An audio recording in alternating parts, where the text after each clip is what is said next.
Assalamualaikum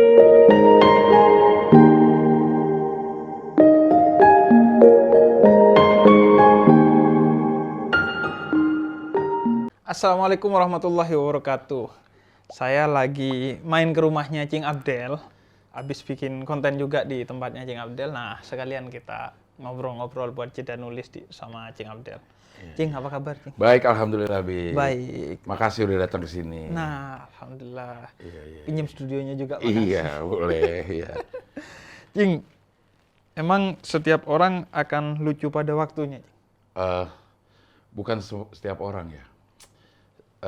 Setiap yang berusaha? Setiap kejadian, setiap apapun yang terjadi itu akan menjadi lucu pada waktunya. Misalnya ya, ini pendapat pribadi saya aja gitu ya. Pada saat TK dulu, saya itu pernah berak di celana. Saya kira cuma saya. Saking nggak pernahnya tuh buang air di tempat selain rumah. Jadi udah ngerasa mules di sekolah, di TK gitu. Terus nggak mau di situ lari ke rumah. Tuh dari TK ke rumah itu adalah sekitar 600 meteran lah gitu. Lari ke rumah. Saya tinggal 50 meter lagi lah nyampe rumah. Nggak tahan. Gitu. Yang makin deket makin berasa itu kan ya. Kan pernah kan ya, pasti pernah kan gitu ya. Makin berasa. Itu di tempat umum gitu, di pasar. Rumah saya itu dekat pasar gitu. Di pasar banyak tukang beca yang nunggu gitu. Itu diketawain sama semua orang gitu. Cuman satu doang yang bilang ini anak ini dianterin gitu. Saat itu tuh saya malunya setengah mampus. Kayak nggak lucu ya? Nggak lucu. Tapi setelah kita inget-inget, itu kejadian lucu banget.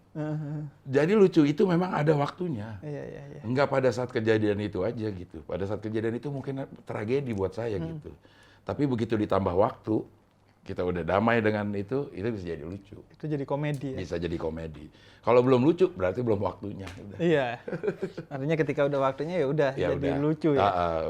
Waktunya itu bukan hanya sekedar satuan jam, hari, atau bulan, tahun, tapi satuan penerimaan kita terhadap hal tersebut. Terus keadaannya, lagi pas nih dilepas.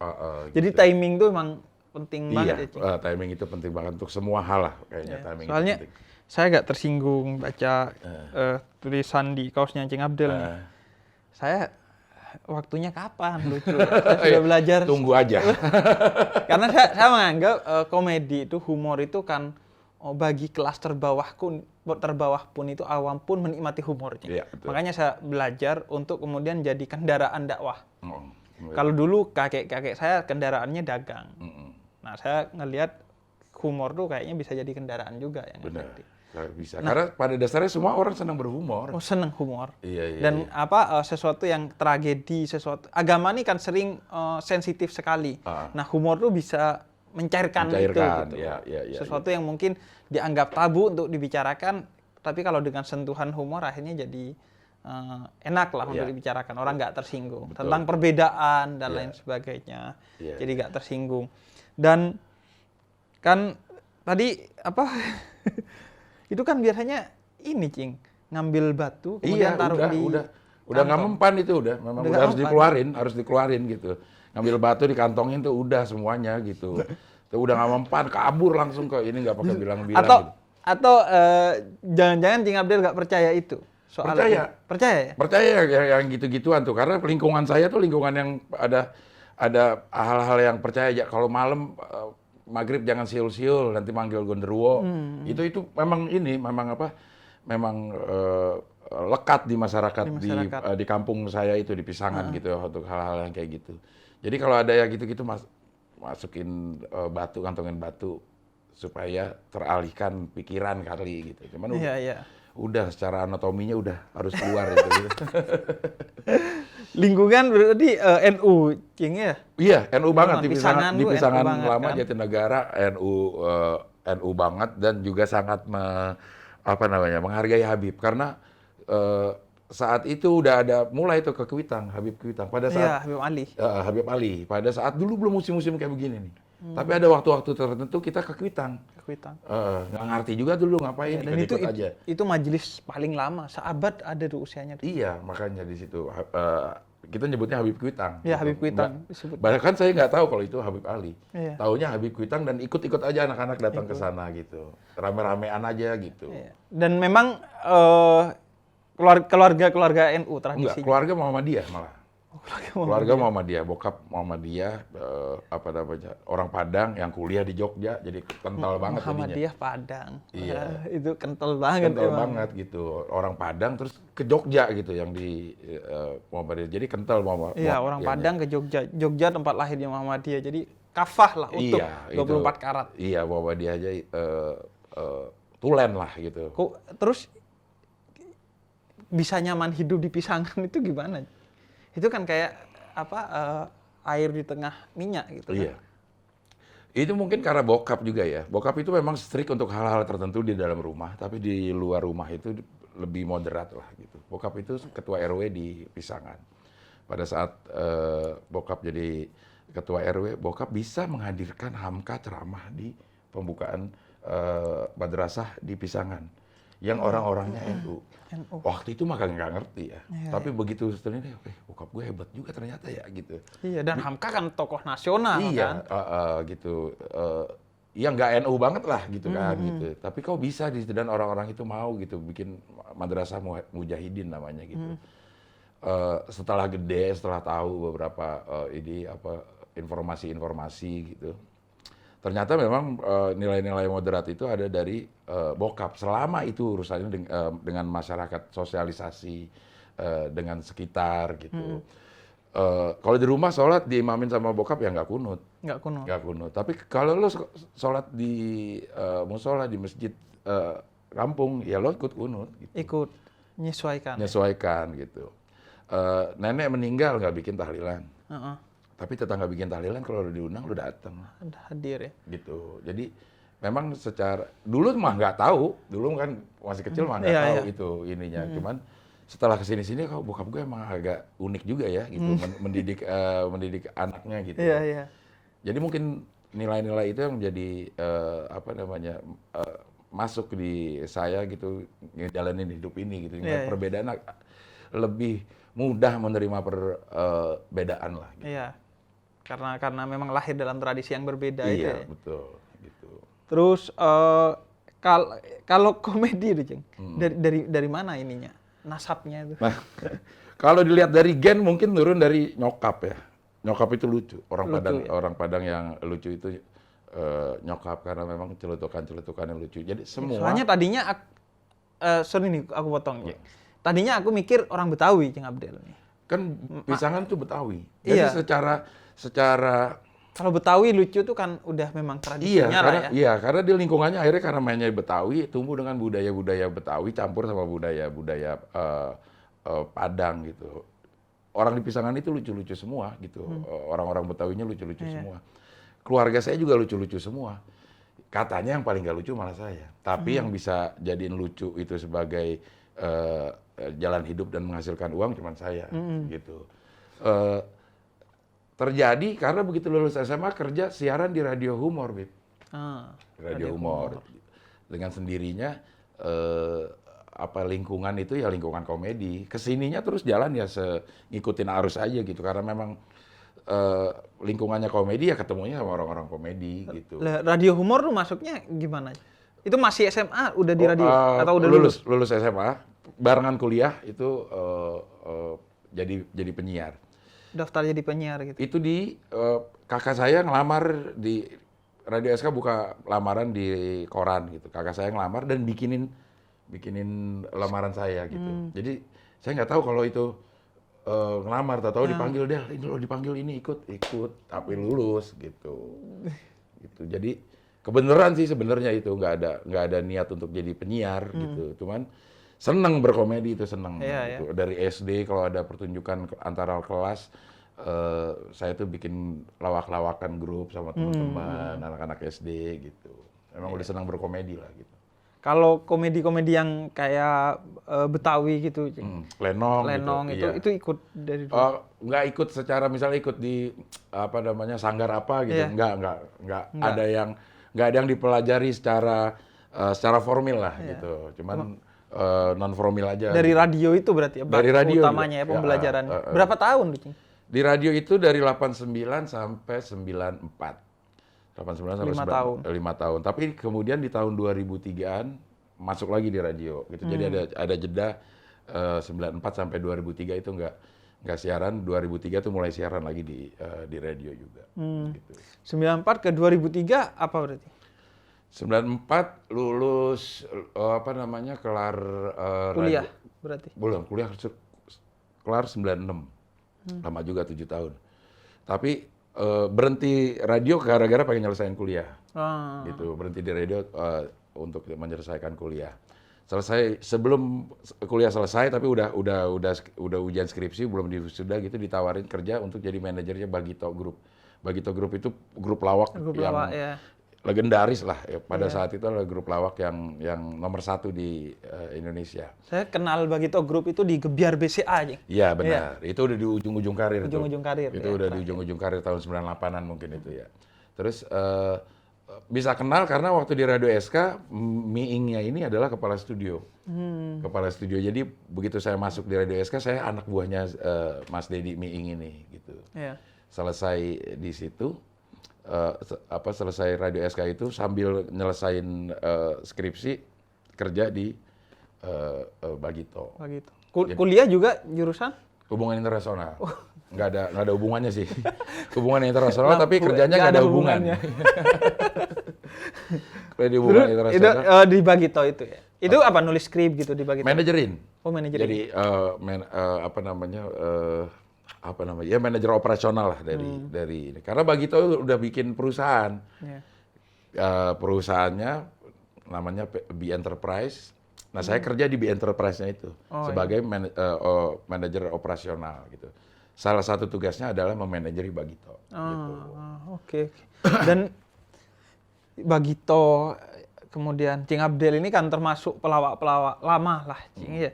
Terus sekarang ini kan dunia komedi diserbu arus baru, stand up komedian. Betul.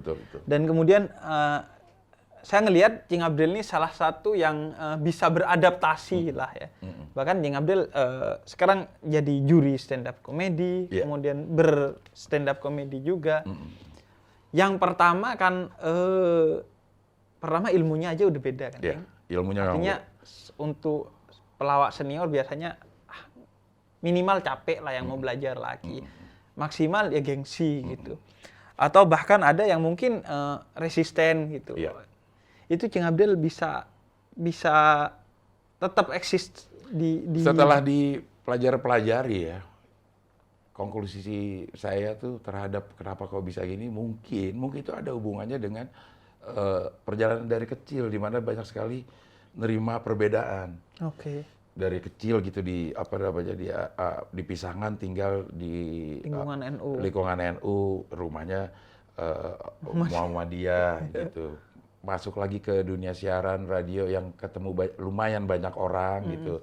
Berbagai macam komedi juga ada di situ, lebih terbuka gitu. Jadi mungkin lebih nilai menerima perubahan itu lebih besar dibanding teman-teman yang lain gitu. Ditambah lagi saya tuh percaya banget bahwa dunia ini berubah. Kalau kita nggak ikut berubah, ya kita akan ditinggalin sama perubahan itu sendiri gitu.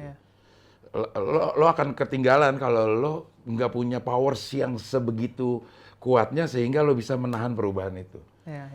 Kalau lo nggak bisa nahan perubahan itu, ya lo ikut di perubahan itu dalam batas-batas toleransi yang lo bikin sendiri gitu. Ya ada batas-batas yang ya kalau sejauh ini gue masih ikut, tapi kalau lo udah gini ya udah gue nggak ikut, tapi lo sok lo jalan ya gue jalan dengan apa yang gue percayai gitu. Nah masuk stand up comedy, saya tuh termasuk yang terbuka karena melihat ini sebenarnya sama ini, karena secara teori saya dapat di Radio SK,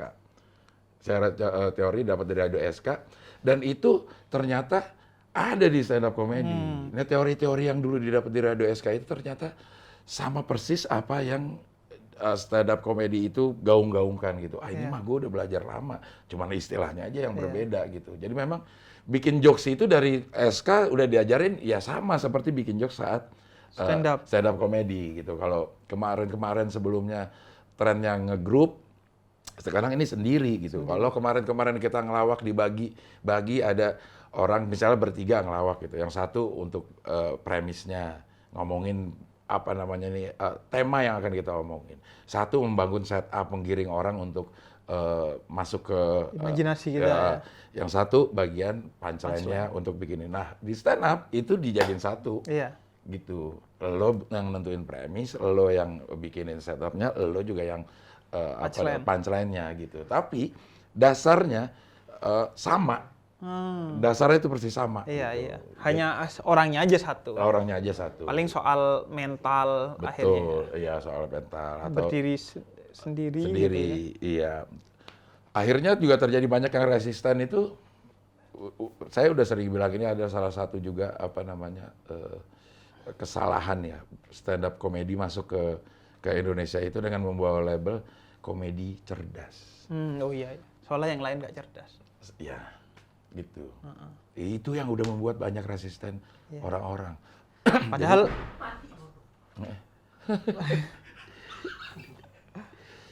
padahal komedi cerdas itu dari dulu lah. Iya lo kalau mau berkomedi ya lo harus cerdas. Lah harus cerdas karena gini. Kalau nggak cerdas lo nggak bakal bisa Iya, berkomedi. karena kalau saya gitu mau nggak setuju sesuatu, mengkritiknya ya satu line gitu ya langsung mengkritik. Tapi kalau komedi kan lewat jalur-jalur yang nggak langsung gitu kan, dia nyindir jatuhnya kan. Iya.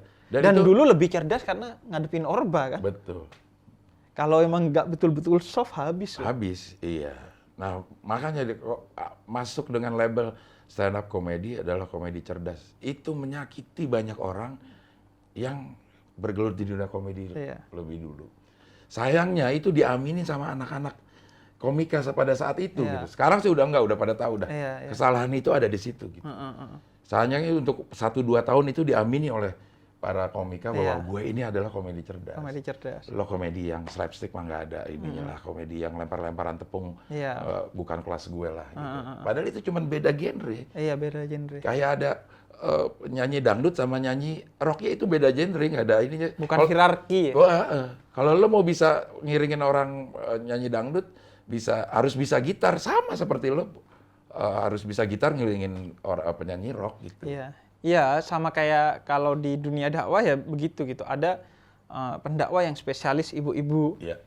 Itu memang pendekatannya beda. Iya. Dengan pendakwah yang kalau saya misalnya ke spesialis anak muda, beda, jokes-nya beda, kemudian temanya beda. Karena tema-tema dakwah kan harus relate dengan kehidupan mereka.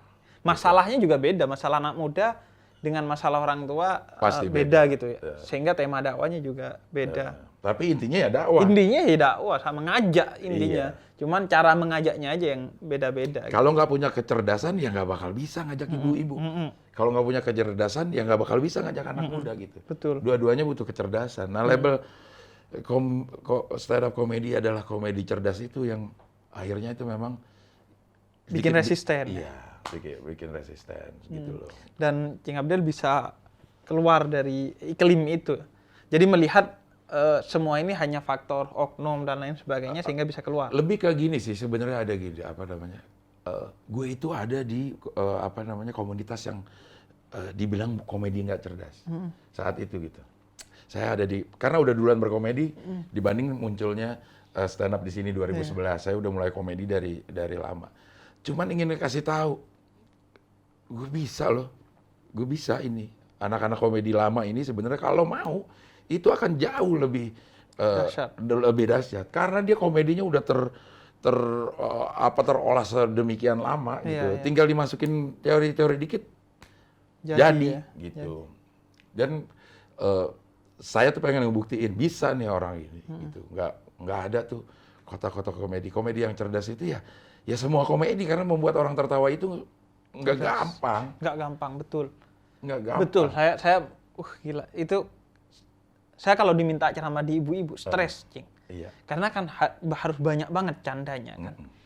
Itu stres akhirnya. Mending saya suruh mikir materi dakwah daripada materi komedi. Gitu. Iya. Apalagi kan mentalnya kalau kita udah ngelempar jokes kemudian nggak ketawa. Nah, itu kacau itu udah ngelempar jokes terus anyep gitu. Anyep, Aduh. Abis kita kayak mati gitu. Ya udah pengen selesai aja lah gitu. Iya. Nah, terus ya saya mengenal Cing Abdel ya, tentu Abdel dan Temon. Iya. Abdel dan Temon tuh gini, Cing. Saya ngelihatnya gini. Kayaknya memanfaatkan budaya banyak orang yang salah paham. Jadi kan salah paham gitu. Maksudnya begini, Temon dikasih tahu gitu. Dan itu kayak budaya kita gitu. Termasuk dalam tadi melihat perbedaan. Bahkan berkomunikasi di tengah perbedaan. Kita nih komunikasi di tengah perbedaan. Tapi kayak dua orang tunarungu yang berkomunikasi gitu. Kita maunya cuma ngomong. Jadi dua orang tunarungu, satu mau mancing, yang satu duduk gitu. Kemudian nanya yang duduk, mau kemana Pak? Mau mancing ya? Yang bawa pancing bilang, oh enggak, saya mau mancing. Terus yang duduk bilang lagi, oh saya kira mau mancing gitu. Komunikasi kita tuh khususnya di medsos sekarang tuh banyak yang begitu. Seolah-olah lagi dialog, padahal monolog gitu. Dia ngomong sambil ditutupi. Makanya suaranya kencang gitu. Iya, benar. Nah, itu Abdel dan Temon tuh konsepnya itu enggak, Cing? Abdel Temon itu sama Temon itu udah teman siaran dari radio. Dari radio. Dari radio SK itu. Kemudian menjadi Produk TV itu karena kebenaran juga sih ada satu ajang audisian gitu untuk cari penyanyi yang bawa temen gitu. Ternyata lebih banyak komedinya saat itu. Gitu. Lombanya sih lomba nyanyi, tapi isinya banyak komedi nih pas Abdel Temon jadi pesertanya itu, dan dilihat oleh salah satu PH namanya Multivision saat itu. Kayaknya nih bercandaannya agak unik nih anak kedua nih. Karena kita memindahkan bercandaan radio ke TV. Gitu. Di bercandaan radio yang udah sering kita lakukan di radio saat siaran itu kita pindahin ke TV. Keunikannya apa tuh?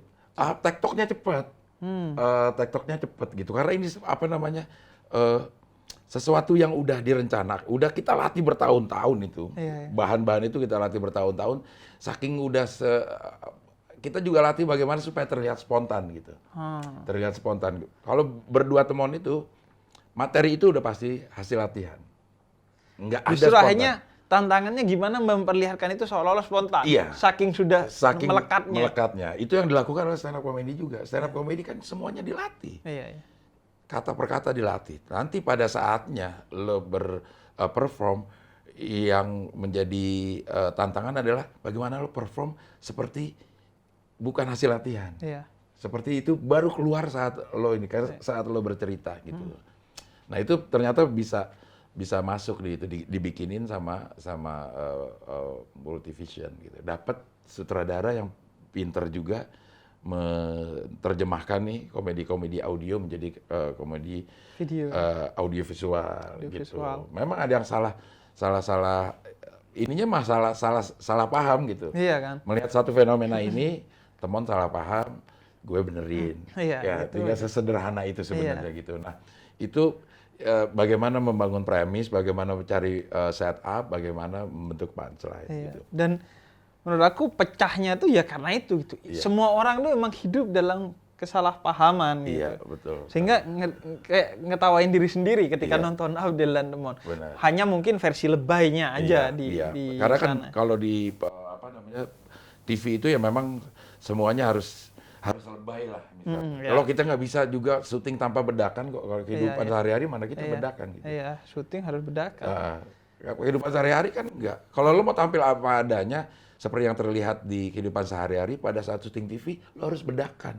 Kalau lo nggak bedakan, lo akan berubah. Nggak seperti lo sehari-hari gitu. Habib ceramah di TV juga dibedakin. Paling bedanya cuma maaf, Bib ya. Iya, pakai kata maaf ya. Kayak nggak pantas kayaknya. Iya.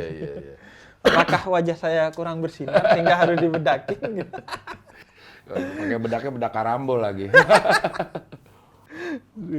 Terus ini juga tadi udah ngobrol sama Cing Abdel. Gila, surprise banget gitu. Cing Abdel ternyata lama di Abah Anom. Iya. Di inabahnya ya? Di inabahnya. Bukan di pesantrennya? Bukan di pesantrennya. Iya. Tapi saat muda. Iya, di umur 28 lah itu.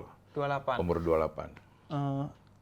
Seorang Muhammadiyah ke tarekat itu lompat loh. Lompat ya? Sebenarnya ya? Sebenarnya agak lompat sih. Karena kalau NU dengan tarekat Dekat. identik. Iya. Nah, kalau Muhammadiyah dengan tasawuf itu ya agak lompat lah. Biasanya ya orang Muhammadiyah tidak menjadikan itu sebagai tradisinya lah dalam beragama. Nah itu gimana ceritanya? Ya, kebenaran aja sih, Bib. Pada saat itu kan masih aktif pakau jangkis lah, pakai putau gitu. Salah satu metode penyembuhan dalam dunia jangkis itu ada yang namanya rehab. Rehab ini adalah, jadi kalau kita mau sembuh narkoba itu tahapannya ada 3, Bib. Satu adalah detoksifikasi, itu urusannya rumah sakit tuh. Oh ya.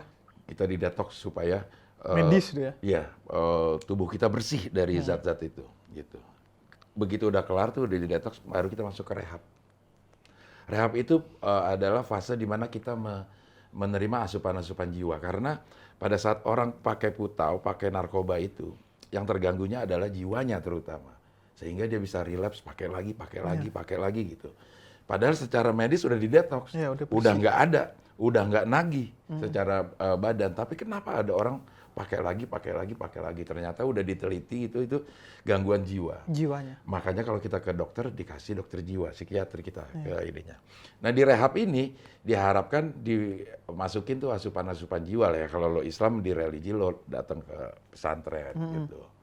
Kita pilih itu, maksudnya mau ke pesantren Suryalaya karena dulu juga masih terbatas informasi. Oh rencananya ke pesantren, Pak? Ke pesantren Suryalaya. Tapi kok milih yang ngirim orang tua? Iya, kita diskusiin bareng-bareng. Tapi orang tua kan seharusnya nggak milih Suryalaya. Pesantren mana Muhammadiyah? Iya, ya harus ke sana. Harus ke pesantren. Yang istilahnya dikurung. Iya. Istilahnya dikurung gitu. Di Muhammadiyah kayaknya nggak ada, belum ada. Pesantren memang enggak ya, tapi pendidikan bagus. Pendidikan sekolah. Yang sekolah segala macam gitu. Tapi memang pesantren yang anaknya tinggal di situ. Tapi pesantren ke tasawuf itu kan disebutnya tasawuf. Itu tapi kan nggak tahu. Nggak tahu ya? Nggak tahu. Tahu orang tua tahu atau enggak ya. Tapi masuk ke situ akhirnya. Akhirnya datang ke situ karena kita nggak tahu tempatnya di mana segala macam. Google Maps juga belum ada gitu. Nanya deh di pertigaan kita nanya. Suryalaya yang tempat ngobatin narkoba di mana gitu. Ternyata 50 meter di situ si Inabah. Nah, si tukang rokok yang ngasih tahu nunjuk si Inabah. Oh, di situ yang buat ngobatin narkoba gitu. Padahal saya nanya pesantren yang masih ada 2 kilo lagi ke atas. Masuklah ke situ daftar. Ke Inabah. Sudah pernah tuh ke Inabah. Tahun 2009 kayaknya. Iya. Ada Inabah itu banyak, ada Inabah 15, ada Inabah 1, Inabah 9, Inabah ini. Saya masuk di Inabah 15. Inabah 15 itu adalah tempat Inabah, tempat santri-santri yang bandel di Inabah lain pindah ke situ. Jadi masuk ke situ kayak masuk ke lembah apa gitu loh. Gila mau masuk pesantren begitu buka pintu, orang pada bertelanjang dada semua, tato di sana sini. Aduh, kacau udah beneran ini kok begini ya kayak gitu. Tapi ya udah akhirnya terpaksa di situ karena kontraknya itu 6 bulan. Kontraknya 6 bulan. Kontrak 6 bulan. Artinya 6 bulan sembuh. 6 bulan nggak pakai. Nggak pakai. Sembuh. Karena di situ nggak ada. Oh. Di rehab itu kita bisa. Ya artinya 6 bulan nggak pakai dan asumsinya udah akan seterusnya nggak pakai. Harusnya gitu. Nah, yang di Indonesia tuh yang hilang dari rentetan cara penyembuhan narkoba adalah detox udah ada, rehab udah ada, aftercare yang kita nggak punya. Aftercare itu adalah menjamin si jangkis ini menjalankan apa yang sudah dijalankan di rehab. Supaya agar tetap tidak terjadi. lanjut. Iya. Nah di aftercare-nya itu kita lemah gitu. Makanya banyak orang yang habis direhab pakai lagi, habis direhab pakai, termasuk saya juga kayak begitu. Keluar dari Inabah pakai lagi. Padahal di Inabah tuh betul-betul nggak ada apa, ya nggak bisa. Orang dikurung lah. Iya, dikurung. Nggak boleh keluar. Kalau pesantren kan boleh keluar ke ini ke pakarangan juga nggak boleh. Gitu. Dan uniknya saya kan pernah ke Inabah itu justru karena diajak dosen tasawuf.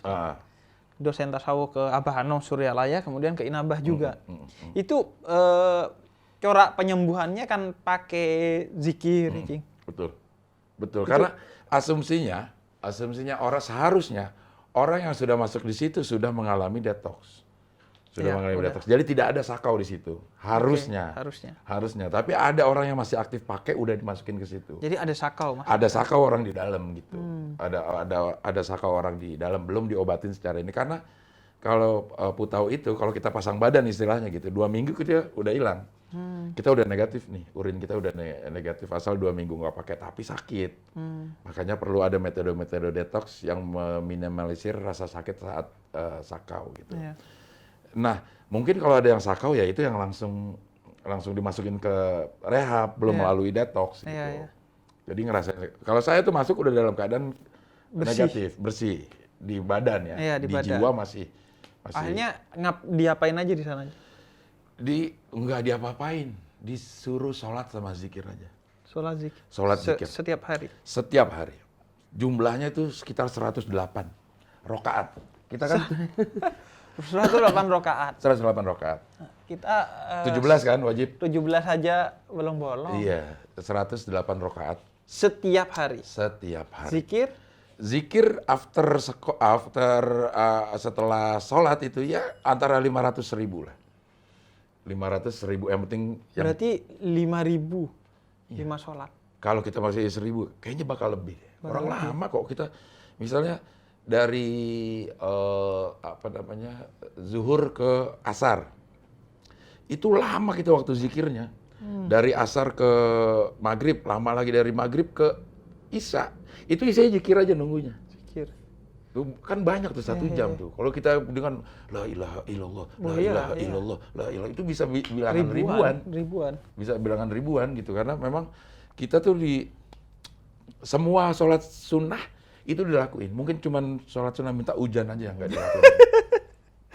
Semuanya ada tasbih kita tiap hari. Semua. Tahajud. Tahajud setiap hari, witir kita setiap hari, hajat kita tiap hari, duha kita sholat setiap hari, sholat awabin kita sholat setiap hari, ba'da dan qobliyah. dan qobliyah itu dilakukan yang kalau ada kan yang ada itu yang 4 ya. Iya. Yang zuhur tuh kalau nggak salah ada 4 ba'da Nggak semua ada ba'diyah dan qobliyahnya. iya gitu. Nah ini yang ada semuanya dilakuin. Semuanya dilakuin. Lain lagi witir, fajar, semua Semua sholat dilakuin. pokoknya. Sampai sholat munculnya matahari lengkap gitu. Iya. Udah nggak ini Iya. karena matahari kan dikit-dikit sampai lengkap ngelewatin lengkungan Iya. bumi. Itu ada sholatnya. Iya, ihtiraman waqt itu sholat untuk menghormati waktu. Nah. Ada sholat tahiyatul masjid, menghormati masjid, duduk di masjid, sholat dulu. Jadi pokoknya semua jenis sholat. Semua jenis sholat sunnah dilakuin. tersiksa, Cing. Awalnya. Pemakai putau Wah, suruh sholat ya, dan zikir. semua tersiksa awal-awalnya gitu. Maksud gue mau belajar agama gitu kan, mau ke pesantren. Iya. Kok cuma disuruh begini-begini doang gitu. Dan kita dilepas aja begitu sama Musuh gitu. inabah itu. Orang luar datang itu hanya pada saat sholat wajib dan sholat-sholatnya itu tuh. Karena ada imamnya. Iya. Imam datang dari luar masuk ke situ. Setelah selesai ritual itu dia pulang. Iya. Kita yang di dalam itu yang mengatur sendiri kita mau ngapain, kita mau diisi sama apaan itu hari kita sendiri yang ini. Cuman karena pada saat itu saya dalam keadaan memang pengen sembuh gitu, pengen sembuh dan tahu bahwa jiwa gue itu harus diisi gitu. Akhirnya jadi cari tahu sendiri nih kenapa harus sholat ini, kenapa harus zikirnya sedemikian banyak, kenapa harus awalnya lo harus kenceng dulu untuk ini zikir, kenapa harus di dalam hatinya juga, Iya. kenapa harus bertawasul kayak ngirim-ngirim Fatihah ke guru-guru gitu. Toriko sampai ke Abdul Qadir Al-Jalani, terus Junaidil Al-Baghdadi gitu. Sohibul Wafa waktu itu masih ini Abah Anom nama Sohibul Wafa, bapaknya Abah Anom, kenapa kita harus ini? Ternyata ya memang itu sanatnya harus kita Fatihain semua. Iya, kita hormati lah. Iya. Lo ada di sini, lo bisa tahu kayak ini gara-gara orang ini lo. Iya.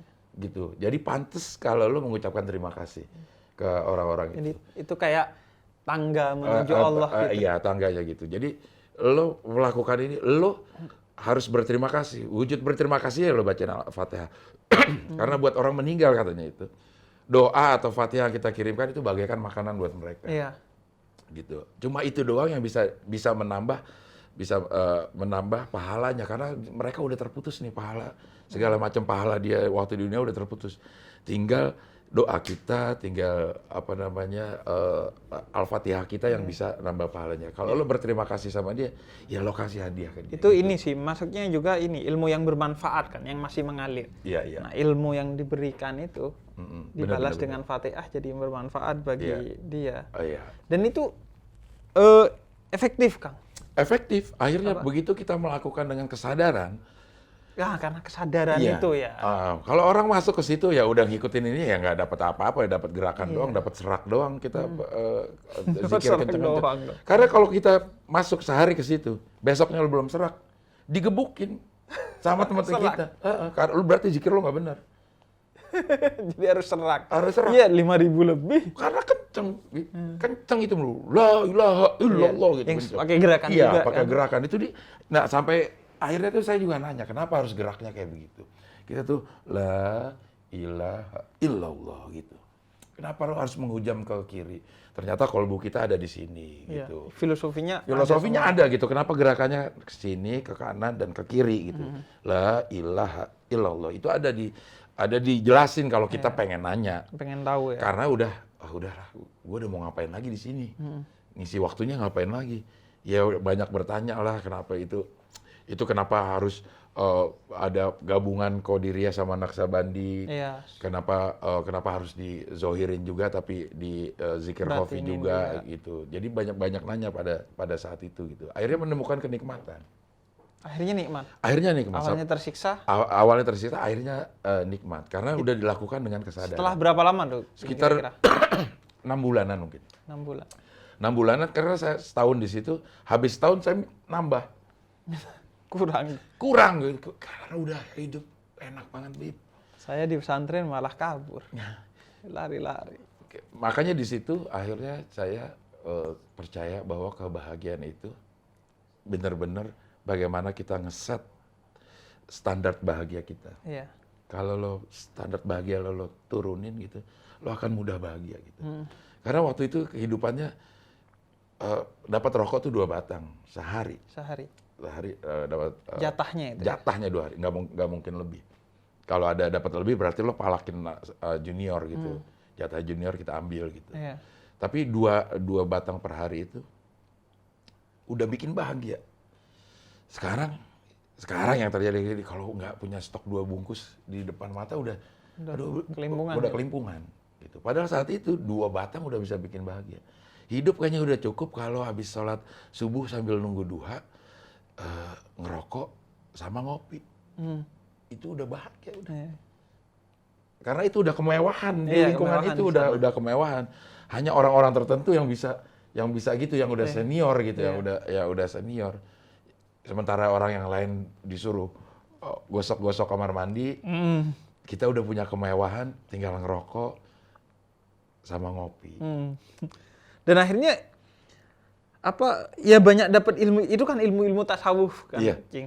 Iya. Tentang bagaimana kita melihat hidup secara zuhud tuh kan disebutnya. Artinya hidup secara sederhana, nggak muluk-muluk, nggak hati kita nggak terpaut pada dunia karena dunia itu sempit, mengecewakan dan lain sebagainya. Itu kan ilmunya. Dan akhirnya banyak dapat insight itu dalam hal agama. Iya, sangat banyak gitu. Cuma sayangnya itu tidak dilakukan di luar di aftercare ini. Oh iya. Gitu. Apa yang udah didapat di Inaba itu nggak terus dilakukan di Itu betul-betul ketika keluar langsung putus ya, sama sebulan, 2 amalan. bulan, sebulan 2 bulan masih gitu, bangun jam 2, mandi jam 2, ada azan dikit, berhenti Sholat. semua aktivitas kayak gitu. Padahal sampai menemukan kenikmatan lu, Cing. Iya, Sesuatu yang kemewahan banget. mewah karena kita tuh nungguin waktu sholat. Kok lama banget ini sholat, gue mau ngapain lagi ya gitu. Kayak sholat itu sebuah kenikmatan gitu. pada saat sholatnya itu kita ngerasa nikmat Iya. gitu. Gimana ya? Iya, Sulit ya. Maksudnya Kalau nggak dijalani nggak untuk tahu. menjelaskan itu kalau saya cerita ini ke orang ini apaan sih lo dia? Iya, iya, iya. Gitu. Orang sholat juga biasa buru-buru banget Iya, kayak iya, gitu. buru-buru. Ya, ini sholat tuh nggak pengen selesai. Iya. Nggak pengen Dan, selesai. dan itu karena itu ya, treatment tadi. Iya. Oh, dibiasakan untuk itu dan dilakukan dengan kesadaran, ya ada datang Dan ininya. menemukan. Kenikmatannya itu datang gitu. Iya, karena memang kuncinya kalau di tasawuf itu, di tarekat, ya riyadhah itu latihan. Agar merasakan, karena itu kan sifatnya suatu yang sifatnya spiritual. Kan? Jadi agak sulit untuk bercerita ini ke orang-orang yang bahkan nggak mempercayai adanya Iya. adanya Adanya kenikmatan itu gitu. Ya, kayak Karena- nyeritakan nikmatnya rokok ke orang yang nggak ngerokok gitu. gitu. Apaan sih? Iya, Asap-asap apaan sih doang gitu ya. Karena ada yang dibilang kan begini, jadikan sholat itu bukan sebagai kewajiban, tapi sebagai kebutuhan. Waktu itu apaan sih sebagai kebutuhan, orang gue sholat karena kewajib kok disuruh gitu. Iya.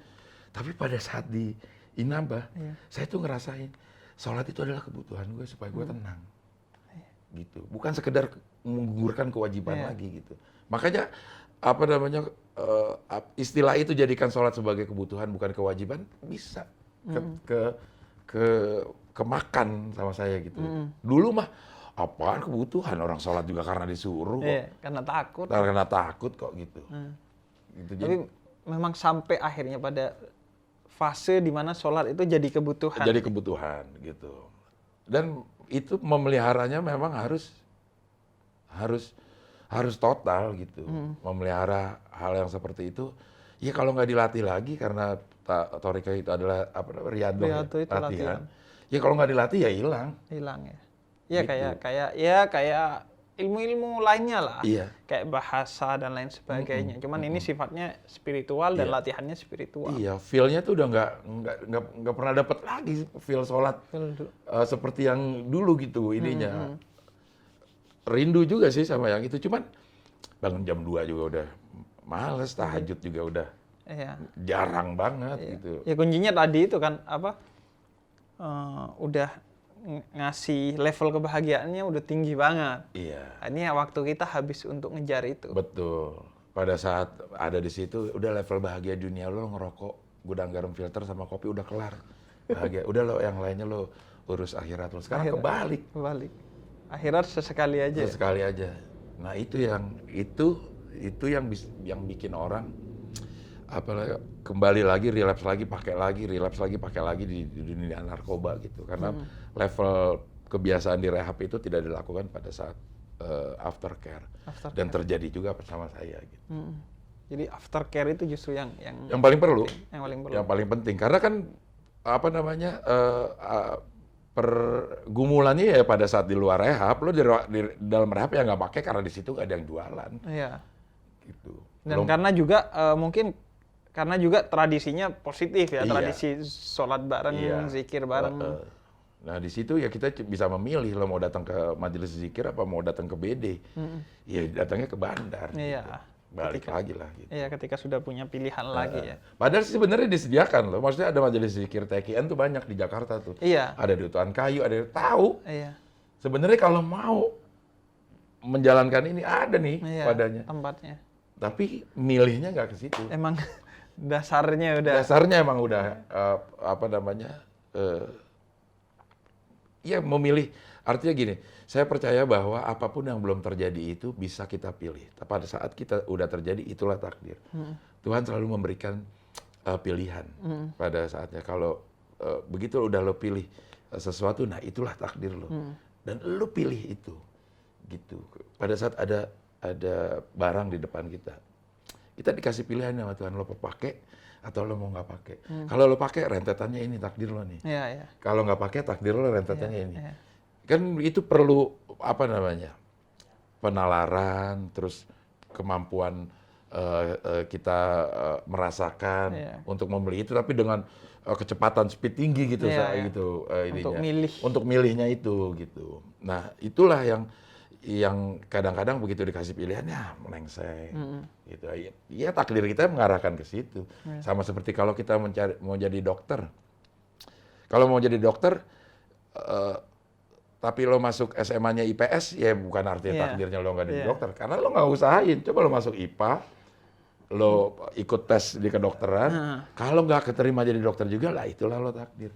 Kalau dari awal udah mau jadi dokter masuk ke IPS ya nggak bakal Emang bisa. Nggak milih. Emang nggak dipilih berarti. Iya, Cuman keinginan doang. Keinginan doang gitu. Gitu. Tapi surprise banget sama Cing Abdel akhirnya ngobrol tarekat, ngobrol tasawuf. Gila. Dan saya tuh percaya sama itu akhirnya. Akhirnya ya. Akhirnya Karena percaya. awalnya kan Muhammadiyah, bukan platform yang di sana. Maksudnya ada sering dengar cerita-cerita kesaktian-saktian para wali lah, gitu, para wali. Tapi dulu nggak percaya. Dulu nggak. Tapi merasakan sendiri. Di sana merasakan. Ini merasakan sendiri. Ada hal-hal yang memang nggak bisa kita jelaskan secara saintifik, tapi bisa kacamatanya harus seperti yang Habib bilang. Dalam melihat sesuatu ya kita harus memakai kacamata sesuai. Contohnya Cing yang di sana langsung, yang ngerasain. Misalnya pada saat di Inabah itu ada saat kita udah berlatih zikir berapa lama, ada saat kita ditalkin, namanya dibaiat. Untuk disahkan, diijazahkan bahwa lo adalah pengikut Thariqah Qadiriyah Naqsabandiyah. Itu ditalkin. Kita nggak pernah tahu kapan kita akan dapat waktu itu.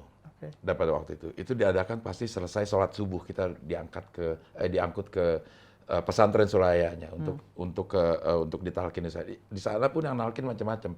Nggak harus Abah Anom, ada lagi yang udah punya ijazah untuk bisa mentalkin. Jadi orang yang bisa mentalkin itu udah harus mendapat ijazah dari Abah bahwa lo udah mumpuni untuk menalkin gitu. Pada saat giliran pertama saya itu saya juga belum tahu tradisinya seperti itu. Saya dimimpiin sama sesosok orang yang nggak kenal. Yang pada saat nantinya saya tahu itu adalah Abah Anom gitu. Dia besok lo ke Suralaya bareng, ini bahasa ininya, besok lo ke Suralaya bareng-bareng sama anak-anak baru lainnya gitu. Udah lah gitu, bangun selesai jam 2 melalui rangkaian yang sholat tahajud, witir, hajat, tasbih segala macam itu sampai ke subuh, kasih tahu sekarang jadwal talkin, yang berangkat siapa aja gitu termasuk saya gitu. Berangkat ke sana. Berangkat itu wih gila pas banget ini sama mimpinya. Sampai sana ketemu Abah Anom sama persis, Bib. Kayak di mimpi itu. Iya. Saya nggak pernah tahu wujud Abah Anom tuh nggak pernah tahu. Walaupun di Inabah udah lama. Kan nggak ketemu kemana-mana. Iya, nggak ketemu sama sekali. Orang nggak ada apa-apa di Inabah itu. Di dalam Inabahnya itu nggak ada apa-apa gitu. Wah bener sakti ini. Omongan-omongan bahwa Abah Anom bisa gini, Abah Anom bisa gitu tuh udah seliweran lah di Inabah itu. Abah Anom tuh saktinya bisa gini, bisa ada di 2 tempat dalam satu waktu. Abah Anom itu sholat Jumat selalu di Mekah. Waktu Gunung Galunggung meledak, pesantren Abah Anom doang yang nggak hancur. Aman. Di Raja Pola. Dan di situ katanya ada lorong yang menembus bisa langsung masuk ke Mekah. Ininya lah mitos-mitos itu. Iya, cerita-ceritanya. Cerita-cerita itu yang gitu. Ya apaan sih? Iya. Iya, seorang yang lahir dalam tradisi Muhammadiyah kan. Artinya tidak punya nggak punya softwarenya lah. Iya, nggak pernah diceritain itu sama orang tua gitu, nggak pernah dapat kisah-kisah itu, nggak pernah dapat di rumah gitu. Kalau orang yang tradisi seperti saya, tradisi NU, tradisi Habaib itu kan berkah udah ngerti. Iya. Berkah itu sesuatu yang ya Allah turun tangan di sana. Misalnya makanan tuh, walaupun beli 1 bungkus tapi dimakan 3 orang bisa cukup semua gitu, bisa kenyang semua. Itu dari tradisi udah diajari gitu. Jadi akhirnya nggak usah dikasih footnote lagi, nggak usah didefinisikan berkah itu apa. Tapi kalau di Muhammadiyah kan enggak. Iya. Dari situlah mulai. Aduh, memang ada ternyata pengalaman-pengalaman. Pengalaman rohani gitu yang hanya bisa dijelaskan dengan iman. Gitu, dengan percaya gitu. Kita bingung menceritakannya ke orang itu, bingung gitu ininya. Tapi itulah yang kita rasakan gitu. Ya makanya tarekat itu kan artinya jalan gitu. Artinya ya diajak orang itu untuk jalan, menapaki jalan yang dijalani oleh makanya tarekat itu kan bersambung sampai ke Rasul. Ada yang dari Sayyidina Abu Bakar, ada yang Sayyidina Ali, umumnya dari Sayyidina Ali bin Abi Thalib.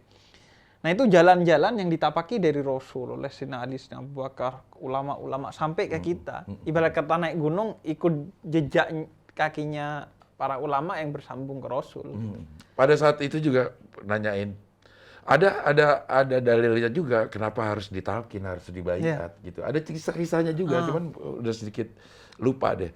Kalau yang Qadiriyah dilakukan Rasul kepada sahabat ini, kalau yang Naksabandiyah nih yang zikir kofi dilakukan Rasul kepada sahabat yang lain gitu. Itu ada dikasih tahu riwayatnya gitu. Pernah ada di mana gitu di ini. Jadi enggak ngarang, ini sesuatu yang dikarang katanya gitu. Memang ada sanadnya istilahnya. Ada sanadnya kayak gitu, maka sampai terjadi seperti ini gitu. Yang akhirnya iya ternyata ini penuh dengan penjelasan sebenarnya. Kalau kita mau, cuman kalau kita lihat praktiknya, apain sih orang zikir sampai begini-gini gitu. Kalau kita ngeliat cuma praktiknya aja. Kalau nggak tahu pasti akan menganggap itu aneh. Aneh, kenapa harus zikir yang seperti itu? Ada penjelasannya yang sangat ilmiah.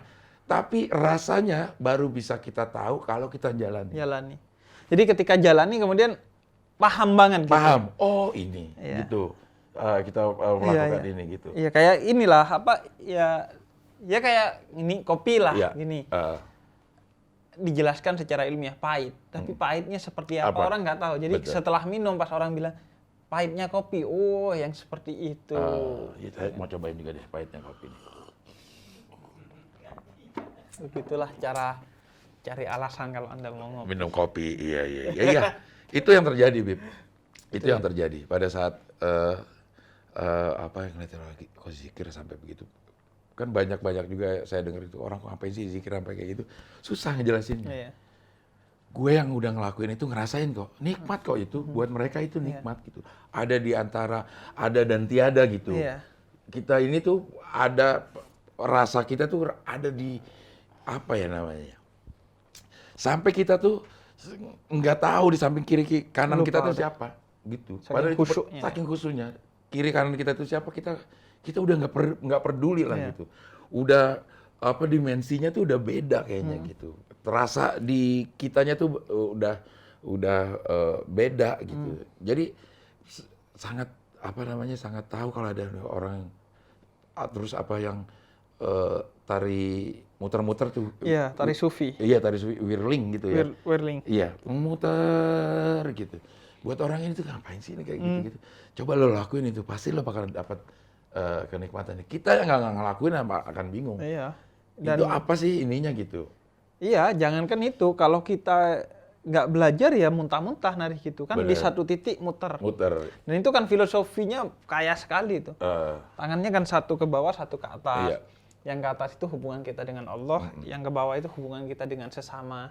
Dan kalau bisa kita menjadi medium mengalirnya rahmat Allah kepada orang lain. Makanya dari Allah ke kita, ke orang lain gitu. Termasuk juga rezeki lah yang paling mudah rezeki lah. Jangan sampai dari Allah kasih rezeki nyantol di sini aja, gak ke orang lain gitu, gak disedekahin. Iya. Banyak filosofi.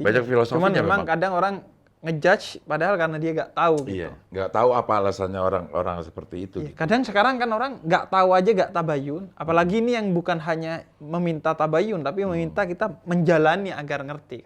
Orang yang sekedar pengetahuan aja sekarang nggak tabayun kan kadang. Tinggal nanya apa sih maksud lu, kadang nggak gitu. Apalagi yang ini nggak bisa dijelaskan dengan kata-kata. Apa sih maksud lu? Ya lu jalani gitu. Kalau lu pengen tahu, itu pasti orang akan repot sih untuk diajak. Seperti itu. Emang agak ribet juga gitu menjelaskan sesuatu ke orang yang tidak melakukan itu gitu. Jadi agak bingung juga menjelaskan rasa itu kan bingung. Iya. Rasa enak itu ya memang subjektif kan. Beda-beda rasa enaknya gitu. Ada orang yang suka seledri, ada yang nggak suka seledri. Padahal satu zat yang sama, tapi responnya beda-beda orang gitu. Dan bisa jadi nggak sejauh itu, bahkan filosofi pelajarannya dia nggak tahu gitu. Kenapa dia mungkin ada filosofi tadi yang dijelaskan kayak tari whirling gitu. ada filosofinya, bahkan mungkin kita nggak tahu. Iya, kenapa Saya dia- tuh dulu bahkan nggak ngerti, ada orang tuh kumpulan pemakai mobil ini, pemakai motor ini, apa maksudnya? Komunitas-komunitas gitu. Apa gunanya gitu. Nggak taunya ya minimal itu jadi relasi kan. Artinya kemudian ada kenikmatan tersendiri di Karena dia bisa sana. berkomunikasi, mengkomunikasikan apa yang dia rasain sama orang. Sama-sama pemakai Matic, Iya. NMAX gitu. Iya. Gabung sama sama orang yang pakai NMAX, ngomongnya tuh tahu bahwa Iya. rasanya NMAX kalau digeber begini, Iya. rasanya begini. Iya, gitu. iya, Nggak betul. mungkin bisa dirasakan oleh pemakai Harley. Iya, betul. Gitu. Jadi ada komunikasi yang bisa nyambung Iya, gitu. yang nyambung akhirnya. Ya kayak tadi berkah gitu. Kalau orang Muhammadiyah, wah repot memahami Iya, ngalap-ngalap berkah kosakata tuh nggak ada berkah ya. itu, iya. Ngalap-ngalap berkah tuh nggak Iya. ada gitu. Kalau di kita kan, wow semua bekas minumnya kiai itu Kiai. ada berkah. Kemudian ngaturin sendalnya kiai itu ada berkah. Kemudian kalau di depan kiai duduknya harus jongkok atau harus menunduk gitu. Iya, iya. Itu termasuk yang itu apa namanya, Abah Anom itu menerima tamu banyak itu hanya untuk botol apa namanya, airnya itu disentuh oleh Abah Anom. Karena dianggap sentuhan Abah Anom itu mempunyai keberkahan. Ya, keberkahan. Dianggap nanti airnya itu bisa mempunyai keberkahan. Mungkin bisa ngobatin penyakit, mungkin bisa ini gitu, yang kalau dilihat dari ini, ih, apaan sih cuman diginiin aja gitu. Ternyata penjelasannya itu setelah beberapa kali ini ngomong kenapa Abah Anom mempunyai kesaktian yang seperti itu dan orang percaya gitu. Karena Abah Anom ini udah pada level di mana seorang manusia yang seluruh anggota tubuhnya sudah berzikir. Bukan cuma lisan, lidah dan hatinya yang berzikir, yang dilakukan oleh saya juga gitu. Zikir zahir dan zikir batin gitu. Tapi seluruh anggota tubuhnya itu udah berzikir termasuk pori-porinya. Iya, semuanya. Dipercaya itu gitu.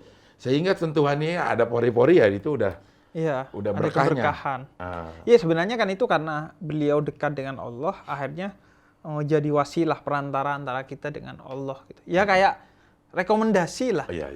Kita mau ketemu presiden gitu, direkomendasi oleh menteri misalnya, pasti akan jauh lebih mudah ketimbang tidak direkomendasi langsung.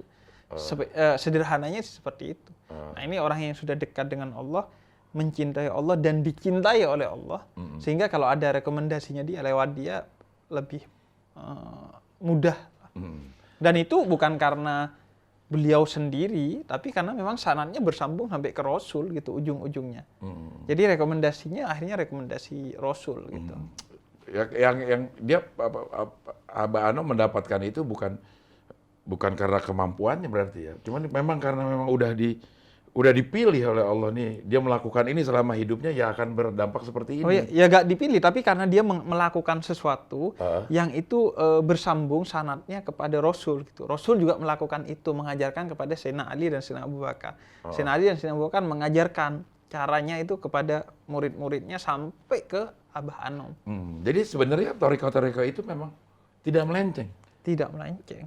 Kenapa itu ya langsung yang bersambung kepada Rasul semuanya. Tapi memang ada aliran Islam yang tidak mempercayai itu ada. Ada yang tidak mempercayai itu. Tapi kalau dalil-dalilnya banyak. Di antaranya misalnya seorang sahabat Nabi bernama Haris itu ditanya sama Nabi pagi-pagi itu ketemu Nabi, "Kaifa asbahta ya Haris? Apa kabar Haris?"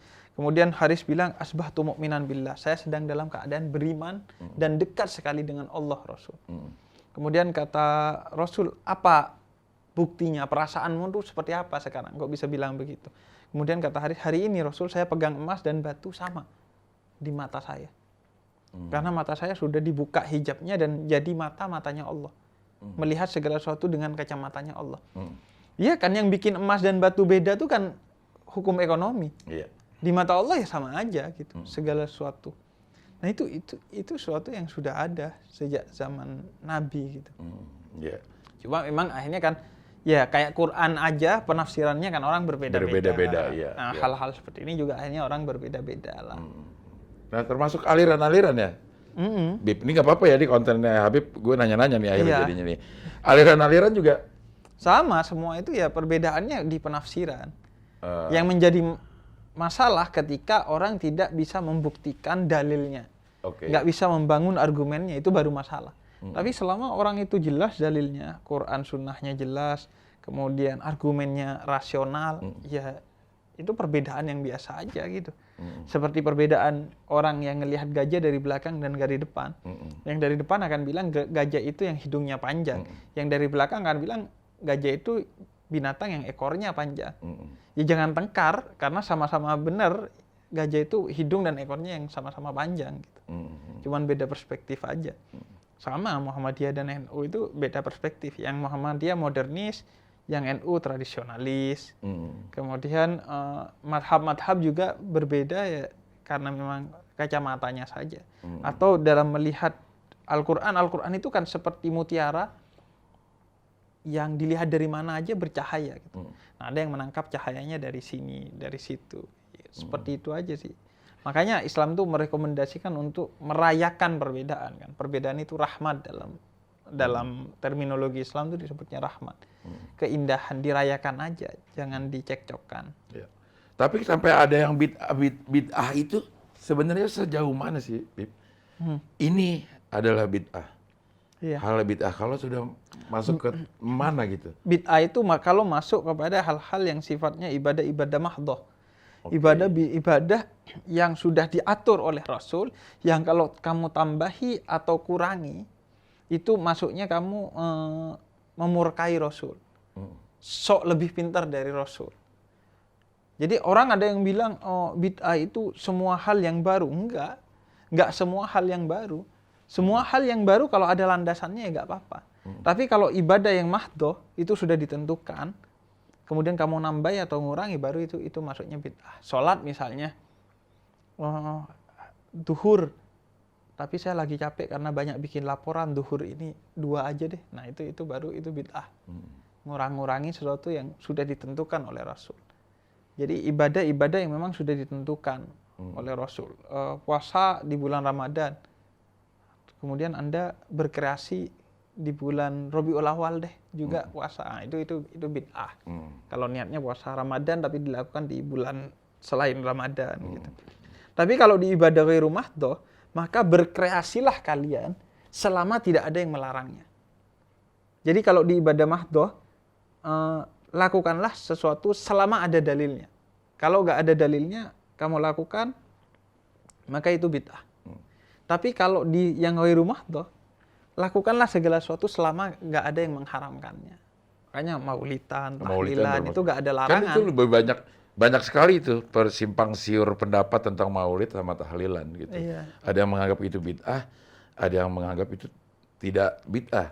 Kalau yang menganggap bid'ah yang saya tangkap itu karena dia mengada-adakan kegiatan itu sebagai sebuah kegiatan ibadah gitu nggak sih? Iya biasanya begitu. Tapi kalau bagi yang membolehkan, itu bukan ibadah yang mahdhah, itu bukan nambah-nambahin sesuatu yang sifatnya ibadah-ibadah yang utama.